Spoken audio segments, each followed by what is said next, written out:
Storm Productions presents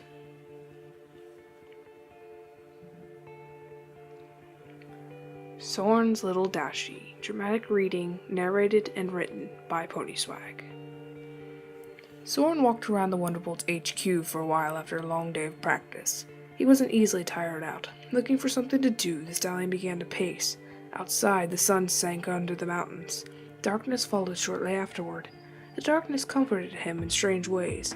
His ears perk up as the sound of a locker door slamming shut. Soarin narrowed his eyes as he made his way towards the locker rooms. The rest of the Wonderbolts were supposed to be sleeping next door. He paused for a moment as a sweet scent washed over him. Soarin walked on, feeling pangs of hunger in his empty stomach. He fought them off as he looked into the locker rooms. It had been Rainbow Dash. "Up a little late, aren't we, Dash?" he asked. She spun around to face him, her eyes filled with shock for a moment until she recognized him and grinned. "Just cleaning up after you messy ponies," she said. Spitfire had Rainbow Dash cleaning the whole compound for a month after Rainbow Dash went rogue on her first Wonderbolt show. "What are you doing up so late, sir?" she asked. He grins at her last word. "I'm not tired just yet," which wasn't a lie. "Ah," she replied before returning to sweeping the floor. He froze for a moment as the sweet scent, stronger than ever, clouded his sense of smell. More hunger pains as he realized the amazing smell was Rainbow Dash.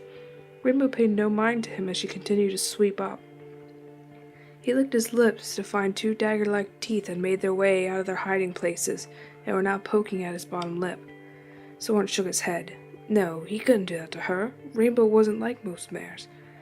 She was so different, and he liked that about her. He fought off his hunger, trying to keep it at bay. She looked at him with a grin. "Still here, I see," she says. He chuckles and gives her a smirk. Rainbow puts down the broom and leans on the locker beside Soarin.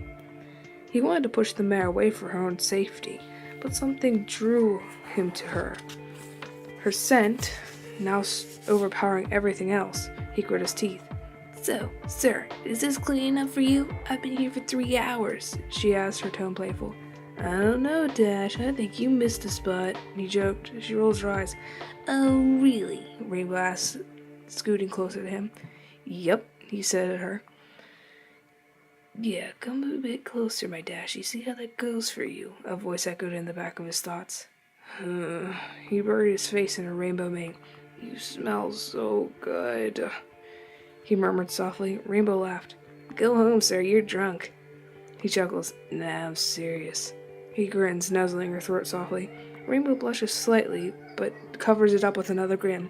"Should I have you fly in a straight line, sir? I think it's protocol," she asked.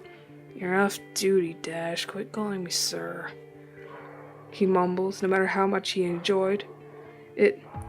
He could feel Rainbow's heartbeat. It called to him as he fought to keep self-control. "All right, Soarin, what are you doing?" Rainbow asked, somewhat serious. "Listening to your heartbeat, Dashie," Soarin replied. Rainbow blushes again at the use of her pet name, Dashie. "Why?" Rainbow asked. Soarin sighed and looked into Rainbow's eyes. They were full of question. "It's soothing to me," he replied playfully, before returning his muzzle to the side of her warm throat. Rainbow laid her head on his. She jumped a little as he pressed his lips against her throat. "Soarin, what are you doing?" she asked again, but Soarin wasn't listening this time. He opened his mouth and scraped his fangs across the side of her throat. "Soarin?"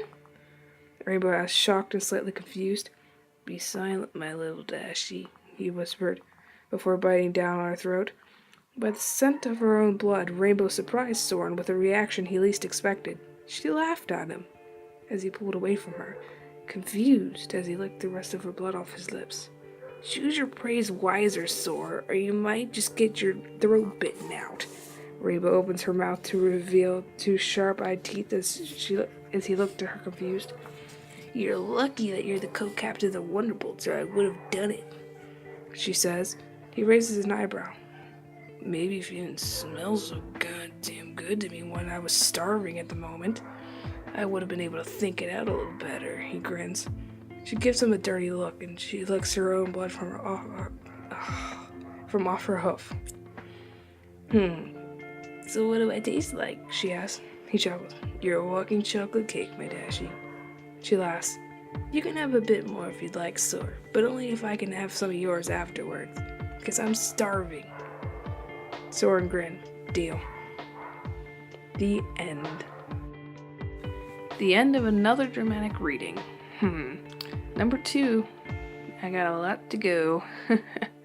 Well, that's about it. So, like and subscribe, and I'll try to keep playing them. So, see you later, my bronies.